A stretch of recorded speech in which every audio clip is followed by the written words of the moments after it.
He just did not seem interested in me. Like when we touched, when we kissed, like I was doing the touching, I was doing the kissing, I was doing the talking, I was asking the questions about the future. Like he was giving me nothing. Welcome back to Reality Nightcap Love is Blind edition. This week we have Taylor joining us because we need her hot take on all the drama that ensued, including her own drama.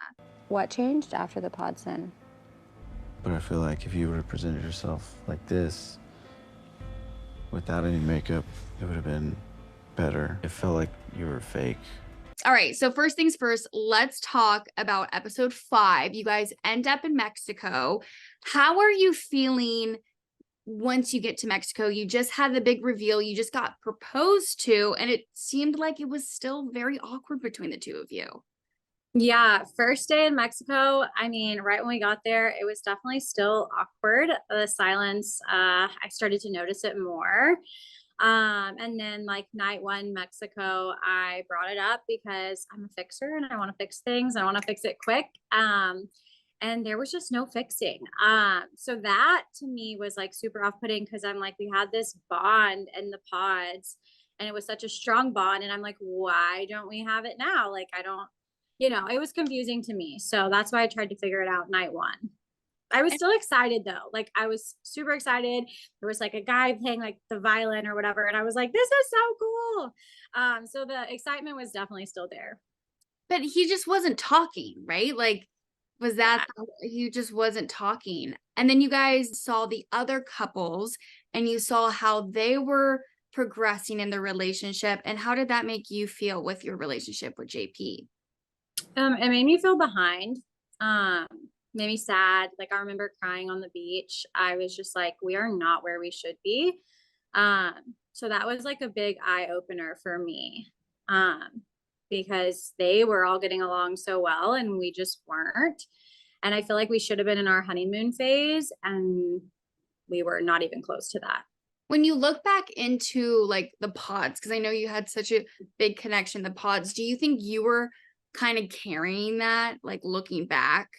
Looking back now, I think so. Like there was definitely some like awkward silence, but I guess it's like harder to pick up in the pods than in real life. Right. And like, we had questions that we wanted to ask each other. And then, so yeah, I definitely think I was probably carrying the conversation, but he opened up to me in the pods. So okay, I was okay with kind of carrying the conversation, but I've said this before, like, I'm okay being the outgoing one. I'm okay being the talker, but like you have to give a little bit. And he wasn't giving at all. Like I think we had maybe 2 deep conversations in Mexico. Got it.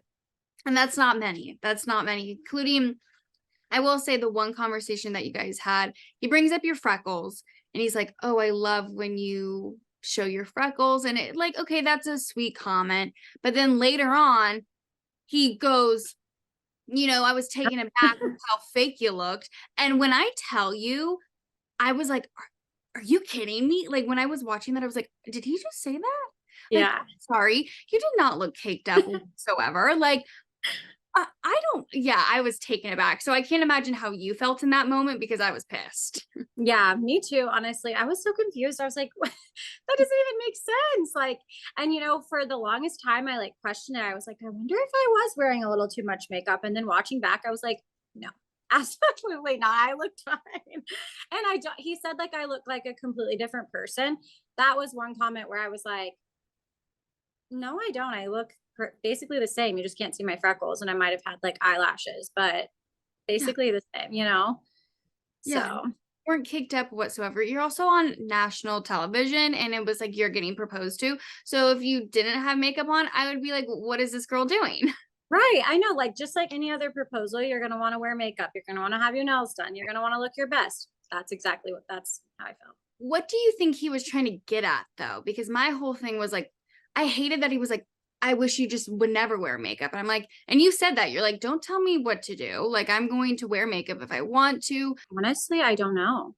And like, I've tried to ask and just the conversation still gets nowhere. So, I don't know where he was going with that. And I think it's okay to like want your woman to like be natural and look, like whatever. He could have said like, I think you look better this way, but you still look pretty this way. Like he could have worded it completely different. I think his wording and like when the conversation happened, like, it was not a good time to bring that up. Do you think that was the final straw with you then? Because then the next morning we see that you gave your ring back in the lobby. And was that kind of for you? Yeah, the makeup was just the cherry on top. But I mean, the communication and then like not validating my feelings. Like, I would ask about the future, and like, he just did not seem interested in me. Like, when we touched, when we kissed, like, I was doing the touching, I was doing the kissing, I was doing the talking, I was asking the questions about the future. Like, he was giving me nothing. And so, like, after a few days, I think it was day 4 when I ended up leaving, but the makeup was just the cherry on top. And that conversation was obviously a lot longer than what was filmed. And there was other things that were said that I just did not appreciate. And so at the end of that conversation, I was like, I need a breather. I need to be by myself. And I slept on it that night. And I thought about it long and hard because I still had like feelings for him. And like I said, he was still that person that I fell for in the pods. So I was like halfway in and halfway out. But due to me being halfway out, I didn't think that was fair to either of us. I didn't think it was fair to our families. And so, yeah, that was the final straw that night. Were you surprised by his reaction? Because he did kind of seem, there was like some apprehension about it, of course, but then it was also like very monotone. He was like, okay. Like when we ended? Yeah. Yeah, not really surprised because that's how he was the entire time in Mexico, but I was thinking that maybe he would have begged or tried a little harder, and there was nothing, which to me, I was like, yep, I'm going home. Like, I don't know. I feel like in other relationships that I've been in the past, like, if I am ending it and they want it to work, they're begging. There was nothing. There was no emotion in his face. And actually, he was smiling through good parts of our like relationship in Mexico. And not watching back, I'm like, I don't like that at all. Yeah, I think honestly made the right decision. I know we have several episodes to go, so we don't know if you guys come back together or what, but at that moment I was like, okay, you go girl, like, see ya. Bye. Yeah. That's where we don't see you for a couple more episodes, but there's still so much that goes down that I want your take on. So then we see Uche and Aaliyah meet finally after Aaliyah did just not show up at the pods. And basically Aaliyah's like, okay, I want to work this out. Like, I feel bad about not, being there for the proposal. Let's get back together. And then Uche says like, no, that was it. Like, we're not together. Mm-hmm. Were you surprised about that? What was your take on all of that?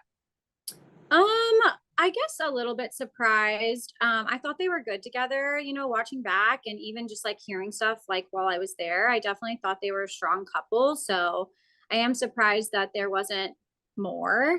But at the same time, like their feelings are valid, and she walked out on him. And, I guess if somebody walked out on me, I don't know if I could just be like, yeah, let's try again.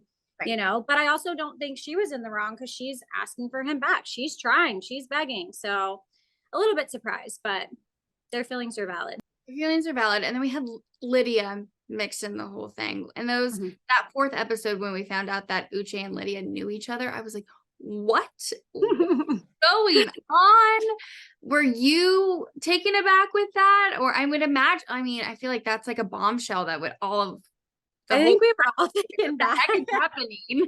Yeah, I think we were all taken back. Just like, wait, what is going on? But it's so hard because like we lean on each other while we're there. Like that's all we have. And so for me, I just tried to stay out of it as best as I can. Like I love Aaliyah, I love Lydia, did then, do now. And so for me, I just try to stay out of it all. But yeah, I think we were all in shock. No, I would totally imagine that. Okay, so then next we have everyone back in Houston. We have Stacy and Izzy like trying to figure out what their dynamic looks like. When Stacy was over at Izzy's apartment and the paper plate situation happened, I was like, I'm also like, I'm 28, 29. And so I'm like, okay, I get it. I don't have paper plates, but like, not the end of the world, right? No. He's a boy. Yeah. Definitely not the end of the world. I probably would have been like, okay, kind of weird, but like we'll get some plates in the house, not a big deal. Not a big deal. Yeah. But it does seem like that's the bigger issue where Stacy is like expecting a lot, and it's like, who knows if Izzy's gonna be able to Provide. Yeah. provide all of that. So it does seem like it's a bigger issue. Yeah, for sure. I don't think it was just the paper plates, Right. more Which than that. I can't imagine, like, going on this show and then it's like you meet these people and then you're living together. So I get it. I mean, there's so much. And people are in your space, filming your space. I get it too. Yeah. We see that. We see more of the people trying to figure out their dynamics. And then we have a cast party, which, why weren't you at the cast party, if you can tell us? I don't know why. Yeah. Okay, we don't know. Well, that cast party, we had some reunions, including Izzy and Johnny. Were you ever interested in Izzy? Because I feel like everyone was interested in him. No, actually, I wasn't. He was, he wasn't like the bottom of my list, but he was like in the middle. And yeah, every girl. Everyone. I mean, he has a great personality, but I was hooked on a few others before him. So, but yeah, every girl was fighting over him for a bit. So funny. So we saw Johnny come and she's with Chris. They're like boyfriend and girlfriend, which I was kind of surprised about. I don't know how you felt about that. I mean, like same kind of thing with Uche and Aaliyah. Like she went for somebody else. So then he said no. Like I would have done the same thing. But maybe they talked after. I don't know what went down after everything, like after filming, but maybe they talked, they bonded, they realized they really liked each other. I don't know. So then we had Stacy and Izzy. I'm getting all these names confused. There's so many of you guys. But we had Stacy and John. No, I'm doing it again. Okay. We had Izzy and Johnny. They talked, and basically Izzy was like, you don't deserve Chris because, he was your second choice. Like, you wanted me. And like, I think sketchy is the word that he said about Johnny. Do you think Johnny's sketchy? I don't want to use the word sketchy, but maybe confused. Like, I mean, you don't understand the pods unless you're in the pods, but you're trying to pick your best, like the person that's best fitted for you. Like, this is your husband or wife, So I don't want to use sketchy, but I think just confused. And then when the things didn't work out with Izzy, she was like, oh, well, I did like Chris. So let me try that. And he really liked me. So yeah, I don't want to use the word sketchy, but confused. Yes. Yeah. Yeah. I feel that. Okay. So then last but not least, we have Uche at the party. I'm like, oh my God, that man is here and he is going to confront Lydia, which is exactly what he did. He basically kind of accuses her of snooping on him, and it is stalking. Yeah. A whole blow up. What was going through your mind while you were watching that? I was like, this is crazy. But I can't say like I haven't snooped on my significant other's followers or like girls they've dated, so but I was like, oh my God, he's really calling her out right now, and he was like ready to show the proof. And so, but she wasn't having it. She was not taking it. She's like, I did not do that. And like I said, I don't think there's anything wrong with a little snooping, but the stalking part, I was like, oh my goodness, this is happening right now. I felt like I was there. I know. I felt like I was there. I know, that's so funny because my whole thing was like, I don't know who to believe, because at first I was like, hey, Lydia, it's a little too much. And then I'm like, now with Uche, I'm like, who knows? And then Lydia says that he cheated on her. Turns out he allegedly cheated on her. Do you believe what Lydia was saying, or what do you think? It's so hard for me because I want to believe both of them. And I feel like I believe bits and pieces from each side. I'd also just like to say Milton handled it so well. Like I love him. He's like my favorite. Watching him, I was like, you got your wife's back, but you also like listened to Uche and like made him feel heard, So I don't know. I thought he did a great job. But yeah, I want to believe both of them. It's so hard. It's so hard. Like that's how people watching feel too. They're like, I just want to believe both of them. I know. I don't know who to believe, but we have so many more episodes, which I assume we'll get to the bottom of, and hopefully we see you again on some of the episodes. So we'll see. But last, before I let you go, gotta ask, is love really blind? You gotta tell us. I still think love is blind because I fell for somebody blindly, and I just, you know, things happened between him and I, but I fell for him blindly. I never saw him and I had these feelings for him and the feelings were real. So yeah, I think love's blind.